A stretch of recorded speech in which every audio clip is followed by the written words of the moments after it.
This is ABC7 News at 5:30. Your Suncoast News. We're here for you. Welcome back. Now to new details on an accident at DeSoto Speedway in Manatee County this weekend that claimed the life of a sprint car driver.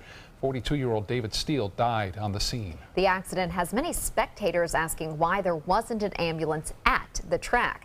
ABC7's Jess Dowdrick has more on the emergency response. Good evening. Track officials tell me that there are fully trained medics, firefighters, and EMTs at every race here at DeSoto Speedway. However, unfortunately, it wasn't enough to save the life of 42-year-old David Steele. Dave Steele was racing in the Southern Sprint Car Shootout Series at DeSoto Speedway on Saturday. He was in turn one of the first lap when his left front wheel collided with another sprint car. He went airborne and spun out before slamming into the wall. This was the frantic 911 call afterward. I need an ambulance and an engine company. Our safety team is working on an severely injured driver on the track. We had a sprint car accident. Our safety team is on scene with them. Meanwhile, the track's medic team on site worked to save Steele's life. An ambulance arrived approximately 20 minutes later to transport him to a local hospital, according to spectators. But Steele was pronounced dead on the scene. Joe Korecki, who was at the track the night of the crash, questions the safety measures in place. But we were just I would say, more disgusted, upset at the fact there was not an ambulance on hand, because most racetracks do have them. The Manatee County Sheriff's Department says an ambulance on site wouldn't have been able to help save Steele's life, that his injuries were too severe. But the drivers aren't the only people that spectators are worried about. I mean, I've seen cars and pieces of cars go into a stand and people get hurt in the stands. What would they do at that point if someone was seriously hurt in the stands from debris or even a car? I tried to ask DeSoto Speedway officials that very question, but there were locks on the front gates, and phone calls were returned to say that management isn't commenting. Some spectators are now protesting the Speedway. One woman taking to Facebook to say, quote, "I am very disappointed in DeSoto Speedway for not having crews on the scene, such as a fire truck or ambulance. It happened so fast and it's a very sad situation. All I know is I will not be going back to DeSoto Speedway again." Again, the officials at DeSoto Speedway would not comment on camera today. However, they did take to Facebook to say that Steele will be remembered as one of the best to ever race a sprint car. At DeSoto Speedway, Jess Dowdrick, ABC7, your Suncoast News. Jess, thank you. A charter school in Manatee County now has a year to meet certain requirements sent by the school district in order to stay open. The district sent a letter to Manatee Charter School in February saying it is not meeting the guidelines necessary to renew its contract. Today, the district decided to extend the school's contract by a year with the understanding it will implement a detailed school improvement plan. The schools can be held accountable every step of the way, and that should the school fail to meet their statutory guidelines and what is mandated by the Department of Education, the district will be able to take action. The school on 30th Street West is owned by the Southwest Charter Foundation. This evening, the Manatee County School Board is discussing raising teacher salaries. The school district says it cannot afford the requested raises, but the teachers union says the money is available. Earlier this month, a special magistrate sided with the union on pay raises between $900 and $1,200, as well as recommending the district pay for increases in health insurance premiums. But it's ultimately up to the school board to make that final decision. A proposal that would increase penalties for undocumented immigrants who commit violent crimes in Florida is one step closer to becoming law. Under the legislation, crimes such as sexual battery, aggravated assault with a deadly weapon, armed burglary, and murder would all be reclassified to a higher degree penalty when committed by someone illegally in the country. For example, a crime that is typically a third-degree felony would become a second-degree felony, and so on. Opponents say the bill is likely unconstitutional since it treats people differently for committing the same crime. We're ready for lawsuits. We're working with Southern Poverty Law Center, ACLU, because this is clearly an unconstitutional piece of legislation, and we've already been seeing the theme with elected officials here who say just because it's unconstitutional doesn't mean that we don't move forward with it. The legislation still has one more committee stop in the House before it's ready for a vote by the full chamber. An identical bill in the Senate also has to be heard by another committee, having already passed two. As immigration agents pick up enforcement nationwide, Manatee County agricultural industry leaders say fewer workers are showing up to harvest their fields. Manatee County crop production accounts for over $240 million in sales each year.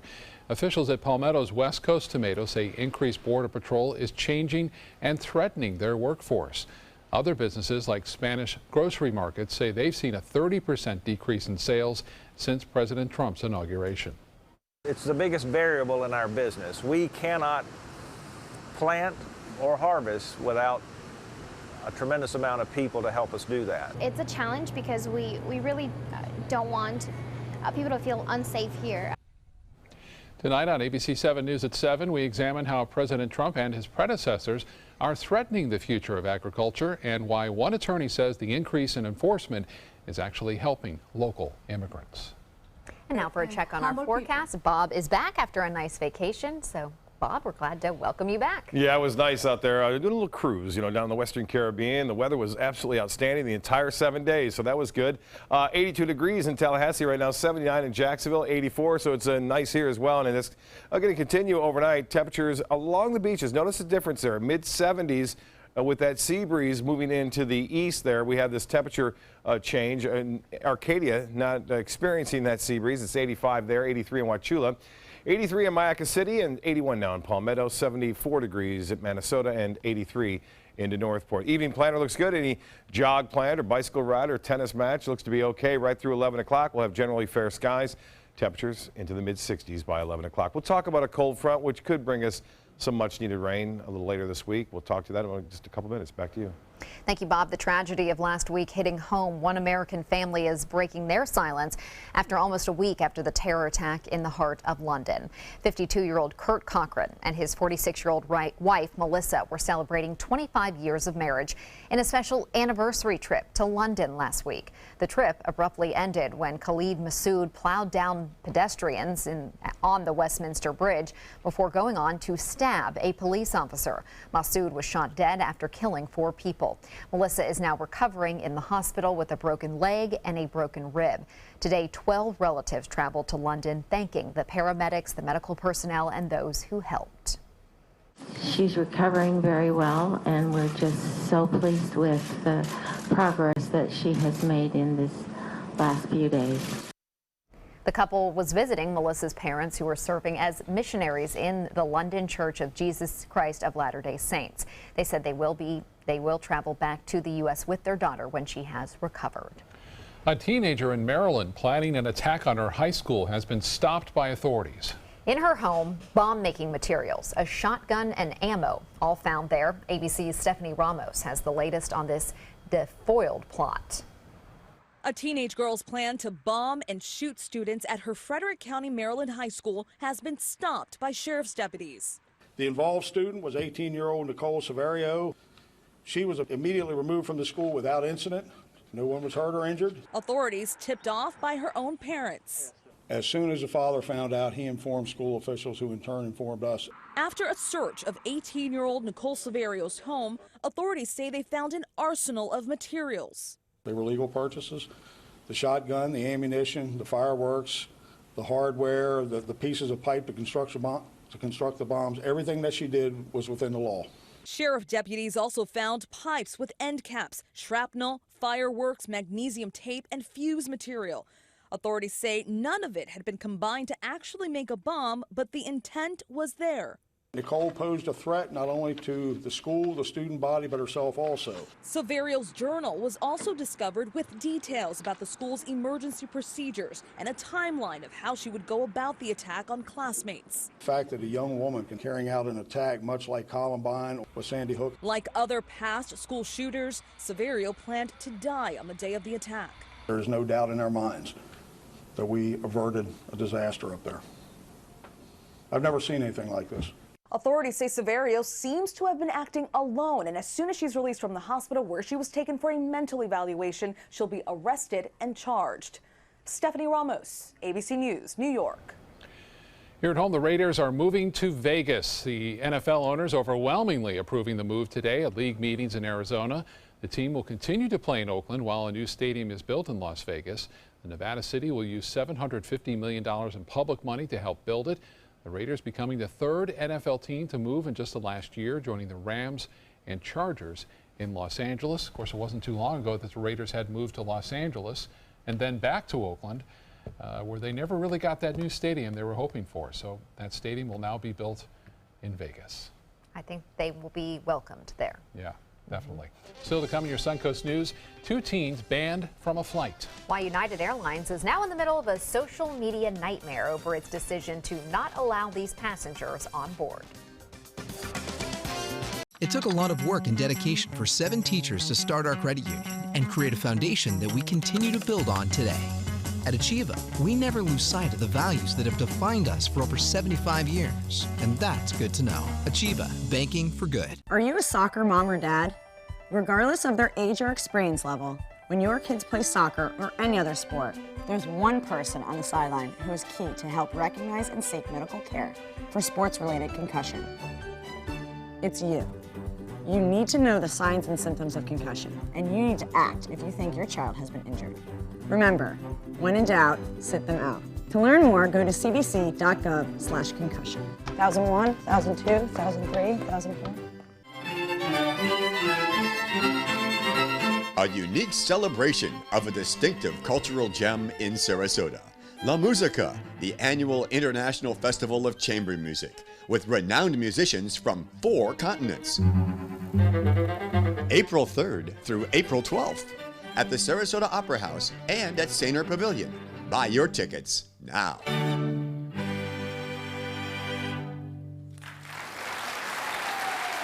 A promise was made, a promise that hit the beaches of Normandy, a vow that captured Iwo Jima, a contract that weathered Tet, a pledge that stormed the desert in Iraq, an IOU that braved IEDs in Kandahar. A promise was made to America's veterans. DAV fights to keep that promise, so all veterans and their families get the benefits and support they earned. For help, visit DAV.org. How long have we been married, Dan? For 76 years. He was kind and generous to me before we married, and he was kind and generous to me all these years. We decided on Meals on Wheels because I was getting to the point where I couldn't do all the things that I had been able to do. We're the Spans. America, let's do lunch. Drop off a hot meal and say hello. Volunteer by donating your lunch break at americaletsdolunch.org. A decade of war has taken an unprecedented toll on our men and women in uniform. Hundreds of thousands of our veterans are suffering from the trauma of war. At Justice for Vets, we believe that every veteran should have the opportunity for treatment and restoration. Get involved and go to justiceforvets.org. Help put treatment within reach of veterans in crisis. Veterans fought for our freedom. Now it's our turn to fight for theirs. It took a lot of work and dedication for 7 teachers to start our credit union and create a foundation that we continue to build on today. At Achieva, we never lose sight of the values that have defined us for over 75 years. And that's good to know. Achieva, banking for good. For decades, people have been looking for the best exercise to blast stubborn fat. Whether it was the Jane Fonda workouts of old or to today's CrossFit and Zumba workouts, it seems everyone has a weight loss exercise they swear by. But one small study, it's new, it might help provide an answer. Kim Hutcherson explains. It's an age-old debate among fitness gurus. What kind of exercise is best for weight loss? Classic cardio, strength training, or a combination of the two?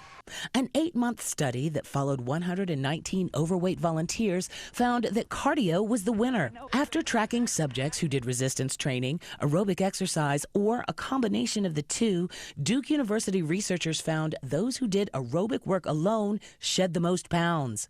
But don't retire your barbells just yet. The group that did both cardio and strength training actually had the most improved ratio of fat to lean muscle mass. Experts say it's important to throw some weight around, especially as you get older and start losing muscle mass. So do both. Next time you hit the gym, start with weights and finish with cardio. But remember, when it comes to losing weight, you can't out-exercise a bad diet. So don't forget to make healthy food choices too. This winning combo will surely help you shed those pounds. For today's Health Minute, I'm Kim Hutcherson. All right, good news. You got to do both workouts. Yeah, I'll say I'll do both workouts after 7 days on a cruise. You know, a lot of food, a lot of beverages out there as well. So I'll be working on that over the next couple of months. Here's a look at Casey Key webcam showing Beautiful conditions out on area beaches. We have a nice west coast sea breeze, which has moved cooler temperatures into the coast, cooler being relative, into the 70s right now. And a beautiful shot here by Sidney Desmond out near Clark Road in Beneva. You can see some of the cirrus clouds there, some cumulus clouds mixed in, but lots of blue skies around throughout the day. And that's going to be a trend tomorrow. Lots of sunshine. Temperatures will be above average throughout the area. Now, we have an area of low pressure moving through parts of western portions of Tennessee and Kentucky right now. And there's an attendant cold front with this. Now, this cold front is causing some rough weather to break out into Mississippi, Alabama, and now into North Georgia. There are some severe thunderstorm watches throughout that area.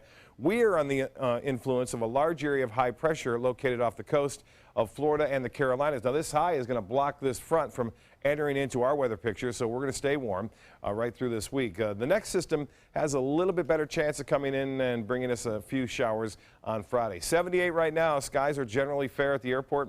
Dew point is at 57. Winds are out of the west at 14. The pressure still pretty high, 30.01 inches. And the high today was a couple degrees above average at 81. 62 was the morning low. That too just a few degrees above our normal. 40, the record set back in 1979. And as far as rainfall goes, we could use it. A deficit continues to rise. We're at nearly actually just over 5.5 inches below average for our area and for much of west central Florida for that matter. Temperatures currently with a sea breeze in Pensacola at 75, 79 in Jacksonville. It's 84 in Orlando, 81 now in Miami and Key West. And temperatures around town just a little bit warmer east of the interstate and away from the sea breeze. Northport at 83. Inglewood just down the road at 76, 75 in Cortez, and Bradenton at 80 degrees. Forecast Tuesday looking pretty good. High temperatures near the coast, upper 70s, right around 78. Lots of sunshine. There may be some high clouds moving in once again and a few fair weather cumulus clouds developing in the afternoon. But as the overall picture goes, we are anticipating that high pressure ridge to pretty much remain put at the surface and into the upper levels of the atmosphere. So this will cause this front to become stationary and eventually just fade away over North Florida and South Georgia. The secondary front, though, which will start to move through Texas on Wednesday, could produce some severe weather on Wednesday over the southern plain states with the potential for some tornadoes there. That front will weaken by the time it reaches us on Friday, but it could still be strong enough to bring us a shower or two late Friday and into early Saturday morning. Temperatures still very warm right now in Cleveland at 62, Washington, the nation's capital, at 73, Boston a bit cooler at 43 degrees, Albuquerque at 66. As far as the boaters go tomorrow, seas running 2 feet or less with a light chop out there. Winds will be out of the southeast to start the day, only around 5 to 10 knots, switching around to the west at 10 knots. The Gulf water temperature at 73, and as I said, beaches will see comfortable temperatures into the upper 70s there. Tides upcoming for Sarasota Bay, low tide at 7:45, another one at 8:08, then a high tide tomorrow afternoon at 1:25. Forecast looks good for tonight, mostly fair. Get a chance to see the International Space Station just after 8:20. Look to the southwest. It should be visible for 6 minutes, moving to the northeast, and skies should be generally fair for that. Beaches, we'll see a high of 77 tomorrow, mostly sunny, and 80 degrees elsewhere. The extended forecast is calling for gorgeous weather for the rest of the week, and then Friday we'll start to see an increase in clouds and a chance for showers, turning breezy on Friday and Saturday, but should be a nice weekend. Back to you. Thank you, Bob. Now the Suncoast Traffic Watch. Right now there is an accident in South Venice. It's in the eastbound lanes of US 41. It is backing up traffic, and you may want to avoid that area. Nissan owners are being alerted about a recall involving power steering. Nissan is recalling more than 56,000 vehicles because power steering hoses can leak fluid and potentially lead to fires. The recall affects the 2013 to 2014 Murano vehicles. The company says the power steering hose clamp may not be adequately secure, and that could detach and leak fluid. The fluid could spark a fire if it leaks onto a hot engine or exhaust pipes. Owners affected can call Nissan customer service. United Airlines is defending its decision to ban 2 teenage girls from boarding a flight for wearing leggings. The company's decision has sparked a social media backlash. In a statement, United said the girls were told they could not board the flight from Denver to Minneapolis yesterday because the leggings violated its dress code policy. The girls were reportedly pass travelers who are United employees or their dependents who can fly for free on a standby basis. United said these travelers cannot wear certain articles of clothing, including leggings, because they are representatives of the airline. One woman who has flown as a past traveler before knows firsthand the dress code is not negotiable. I was kicked off the plane and told I couldn't board because I had tennis shoes on. We had to go and buy me a pair of shoes just to get on a plane. and that was in 1986. So this has been going on for a very, very long time. This wasn't anything new.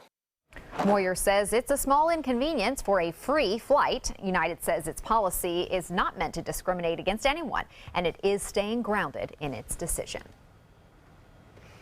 I mean, if they're paying for your flight, United is paying for your flight. You're flying under them. It's kind of like at work. If we said, well, I know, but I just don't see how teenagers are representatives of the airline.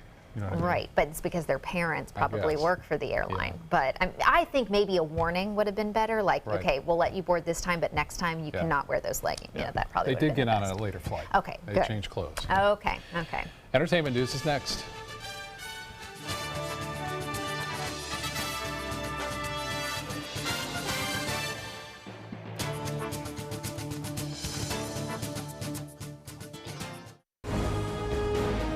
The human spirit's capacity to defy the odds, to push the envelope, is boundless. I was always worried and scared. Mom was in pain. She wasn't going to get any better, and all the trips to the ER were painful for all of us. Then we called Tidewell Hospice, and everything changed. Now she has care in our home when she needs it, surrounded by family. We know we don't have much time left with Mom, but we decided to make the best out of that time. Tidewell Hospice, it's more than you think.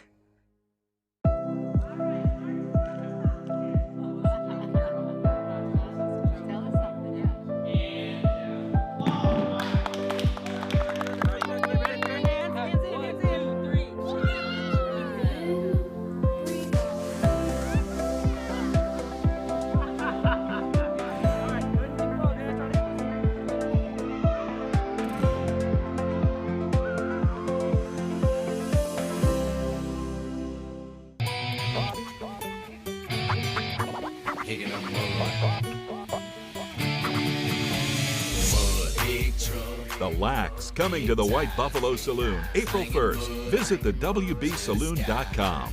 I knew I could get myself out of this.